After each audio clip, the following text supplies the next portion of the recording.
Hola, muy buenas tardes a todos. Hoy abordaremos un tema crucial en la cirugía veterinaria que combina la eficiencia operativa con la gestión de costes y la seguridad del paciente, que es la reutilización de los dispositivos de un solo uso, en concreto los dispositivos de sellado vascular tipo Ligasure. En este tercer seminario nos vamos a basar en la investigación titulada Incidencia de detritos biológicos residuales y contaminación en los dispositivos de sellado vascular bipolares reutilizados tras la esterilización con óxido de etileno después de esplenectomías. Este estudio se publicó en el Veterinary Surgery de este año, en el 25. Entonces, por recordaros un poco, los dispositivos de sellado vascular bipolares son herramientas de uso habitual tanto en cirugía veterinaria como en humana. Su principal función es facilitar una disección con o sin corte más eficiente y reducir la pérdida de sangre durante procedimientos abiertos o laparoscópicos. Estos dispositivos se utilizan típicamente como desechables o de un solo uso, pero en realidad en medicina veterinaria, ya que, bueno, debido a los altos costes asociados, estos dispositivos se reutilizan de forma rutinaria. Esta práctica, que es necesaria desde una perspectiva económica, como ya digo, genera una preocupación fundamental y es el riesgo de disminución de su funcionalidad y, lo que es más grave, la posible contaminación y transferencia de biofilm o residuos activos entre pacientes. La literatura humana ya ha documentado la presencia de detritos biológicos residuales, definidos como grasa, sangre o tejido conectivo seco o coagulado, en instrumentos quirúrgicos reutilizables, incluso después de los ciclos de limpieza y esterilización. En algunos casos, estos residuos han demostrado actividad biológica positiva en el cultivo bacteriano. Esto se debe a que la estructura compleja interna de los instrumentos puede albergar elementos como carbohidratos, proteínas y hemoglobina, los cuales pueden actuar como un medio nutritivo para el crecimiento bacteriano. A pesar de que la funcionalidad de estos dispositivos reutilizados ya se ha evaluado en veterinaria, no existía ningún estudio previo que documentara la presencia real de detritos biológicos dentro de estos dispositivos tras su uso, y tampoco que evaluara el efecto de estos restos en la eficacia de la esterilización en pacientes vivos. Este vacío en la literatura ha motivado este estudio. Por ello, el objetivo primario fue doble. Primero, cuantificar la cantidad de detritos biológicos residuales dentro de los dispositivos de sellado vascular bipolares y desechables después de su uso en esplenectomías caninas. Y el segundo objetivo fue determinar la carga bacteriana aeróbica de estos detritos después de la reesterilización con óxido de etileno. El diseño utilizado fue un estudio clínico observacional prospectivo. Y la hipótesis principal fue que sí que se encontrarían detritos biológicos dentro del dispositivo después del primer procedimiento, pero que estos residuos no serían biológicos activos, es decir, que tendrían cultivos bacterianos negativos tras la esterilización con etileno. Este estudio incluyó a 40 perros de tutores que se sometieron a esplenectomías, ya fueran rutinarias o de emergencia, en un único hospital. Las cirugías fueron realizadas por un diplomado del Colegio Americano o un residente, utilizando una celetomía por línea media. Se utilizaron 16 dispositivos bipolares desechables nuevos, ¿vale? Específicamente el que utilizaron fue el Ligasure de 20 centímetros Atlas de Covidien.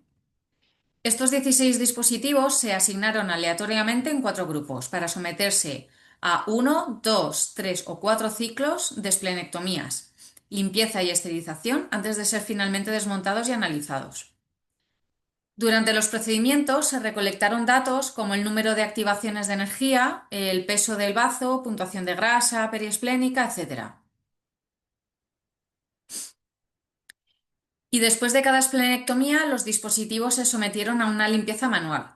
Este proceso incluyó un lavado inicial con agua con solución limpiadora enzimática al 2%, remojo de 5 minutos de las mandíbulas en la misma solución y un cepillado con esponja y cepillo metálico hasta que se eliminara cualquier residuo visible.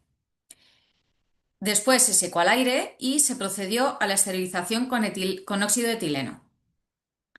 El óxido de etileno se eligió por su compatibilidad con los materiales y su capacidad para penetrar y esterilizar dispositivos complejos. El ciclo duró unas 12 horas y a 50 grados centímetros y más del 30% de humedad relativa. Es importante destacar que para evitar la exposición a sustancias tóxicas, los dispositivos se mantuvieron en aireación y almacenamiento durante al menos 48 horas antes de su siguiente uso o desmontaje. Depende del grupo en el que estuvieran. La evaluación microbiológica se llevó a cabo una vez que los dispositivos habían completado su ciclo final de uso y esterilización. Para el cultivo del dispositivo se agitó cada pieza asépticamente en solución salina tamponada de fosfato y el sedimento se inoculó para el cultivo aeróbico. A continuación se procedió al desmontaje aséptico completo del dispositivo para inspeccionar minuciosamente todas sus partes, separando las piezas del mango y las de las mandíbulas. La presencia de residuos biológicos se documentó fotográficamente y se cuantificó de forma subjetiva mediante una escala de escaso, sería la primera imagen, leve, moderado o grave, sería la última. Por último, se recogió el residuo biológico para someterlo a cultivo aeróbico y anaeróbico. Además, se utilizaron controles positivos y negativos en cada ciclo para descartar que hubiera contaminación ambiental. En cuanto a los residuos en la población, se incluyeron 40 esplenectomías. La media de activaciones de energía, es decir, las veces que se activó el dispositivo durante una esplenectomía, fue de 23 veces por procedimiento. La mayoría de las esplenectomías, el 70% más o menos, se realizaron debido a masas esplénicas, fue la indicación principal. Solo uno de los 16 dispositivos tuvo un fallo mecánico durante su primera activación, pero el resto de los dispositivos funcionaron correctamente durante todo el estudio, independientemente de la cantidad de ciclos de esterilización utilizados. Respecto a los resultados, se documentó la presencia de detritos biológicos en los 16 dispositivos, es decir, en el 100%. Esto ocurrió incluso después de la limpieza manual y esterilización con etileno e independientemente de que el dispositivo se hubiera utilizado solo una vez o 4 veces. La localización de estos detritos fue muy específica. Solo se encontraron dentro de los mecanismos internos de las mandíbulas, justo debajo de la cucharilla utilizada para el corte. No se encontró ningún residuo en el mango. La cantidad de detritos fue predominantemente clasificada como escasa en 14 de 16 o leve en 2 de 16. Y un punto clave fue que no se apreció un aumento lineal en la cantidad de detritos entre los dispositivos usados una sola vez frente a los que se utilizaron varias veces. Por otro lado, aceptaron la segunda hipótesis de que ninguno de los dispositivos, ni tampoco los detritos biológicos que se encontraron en su interior, tuvo cultivo positivo después de la esterilización con óxido de etileno, mostrando así la eficacia de esta esterilización. Es decir, incluso después de hasta 4 ciclos de uso, limpieza y esterilización, no encontraron actividad biológica en los residuos.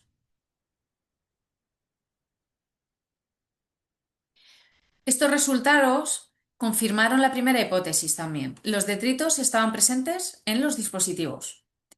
El hecho de que el residuo se encontrara debajo del mecanismo de corte en la mandíbula sugiere por qué quedó oculto y protegido de los procedimientos de limpieza externos, incluso en el cepillado. En la literatura humana se sugiere que los residuos tisulares dentro de los instrumentos que actúan como un biofilm pueden proteger a las bacterias de la esterilización. Pero a pesar de la compleja construcción de estos dispositivos que podría crear zonas de difícil acceso, el etileno ha demostrado ser eficaz en la eliminación microbiana. Sin embargo, sí es esencial recordar la importancia de la limpieza manual previa. Apreciar que los detritos biológicos están presentes incluso en procedimientos limpios y que podrían contaminarse posteriormente es fundamental para la vigilancia de la infección del sitio quirúrgico. En resumen, la presencia de detritos biológicos se ha documentado en el mecanismo interno de los dispositivos de sellado vascular después de un procedimiento limpio, pero estos detritos resultaron ser inactivos tras la esterilización con etileno hasta unos 4 usos. El significado clínico de estos hallazgos es que el riesgo de un aumento en la contaminación iatrogénica del sitio quirúrgico para la reutilización de estos dispositivos es muy improbable, siempre que se limpien adecuadamente y se esterilicen con etileno hasta unas 4 cirugías de esplenectomía. Estos datos respaldan la reutilización segura de los dispositivos de sellado vascular en perros vivos, una práctica que, como ya os digo, se realiza de rutina en medicina veterinaria.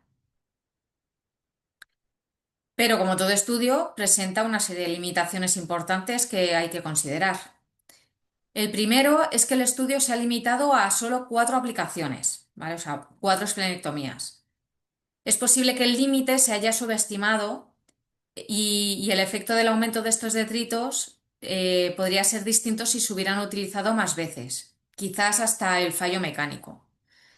Segundo, es que la actividad biológica de los detritos justo antes de la esterilización no fue evaluada. Esto se debe a que utilizar el residuo, o sea, sacar el residuo, perdona, exigía desmontar por completo el dispositivo, lo que habría imposibilitado la prueba de esterilización subsiguiente y que se hubiera podido volver a utilizar. Tercero, es que la temperatura generada por las mandíbulas del dispositivo, que son entre 86 y 96 grados, lo que utiliza para hacer su función, para coagular, podría inactivar algunos microorganismos, pero no se asume que se logre una esterilización completa por sí sola. Y finalmente el estudio solo ha incluido procedimientos limpios, como las esplenectomías, pero los resultados podrían variar significativamente si se hacen cirugías consideradas como limpio contaminadas o incluso en las sucias. En base a estas conclusiones y limitaciones, las futuras líneas de investigación serían bastante claras. Es necesario determinar si los detritos dentro de los dispositivos permanecen inactivos después de procedimientos limpios contaminados o contaminados. También se debería investigar si la presencia de estos detritos, incluso inactivos, se asociaría con complicaciones como infecciones en el paciente o el mal funcionamiento del equipo a largo plazo. Además, se recomienda continuar la monitorización de los resultados de los cultivos de estos detritos en ciclos de uso más largos, posiblemente hasta el momento en el que el dispositivo ya no funcione bien. Y por último, futuros estudios deberían enfocarse en evaluar la actividad y cantidad de detritos en diferentes tipos de instrumentos de sellado vascular, porque ya sabéis que ahí no solo está el Ligasure, hay otros tipos de dispositivos y otras configuraciones. Y eso, en otras configuraciones de mandíbula.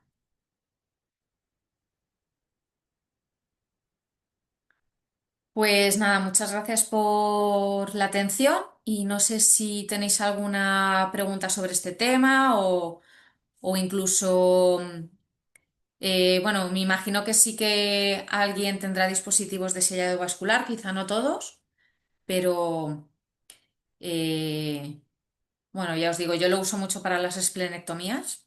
Es una maravilla, te quita muchísimo tiempo y preocupaciones. Ya os digo, no sé si tenéis alguna pregunta, si no, bueno, los que no se hayan podido conectar, ya os digo, tenéis la posibilidad de hacerlo en el foro.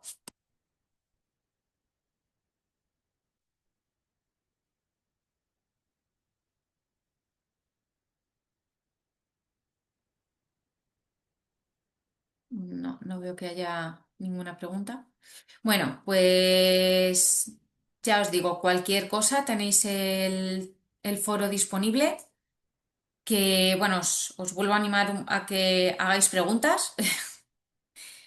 Que bueno, siempre nos viene bien a todos repasar ciertos conceptos y nada, que para eso estoy, para contestar todas las dudas que os puedan surgir o incluso algún caso clínico que queráis compartir con los compañeros, ¿vale? Ningún tipo de problema. Pues nada, que tengáis muy buena tarde y lo dicho, nos vemos en el foro.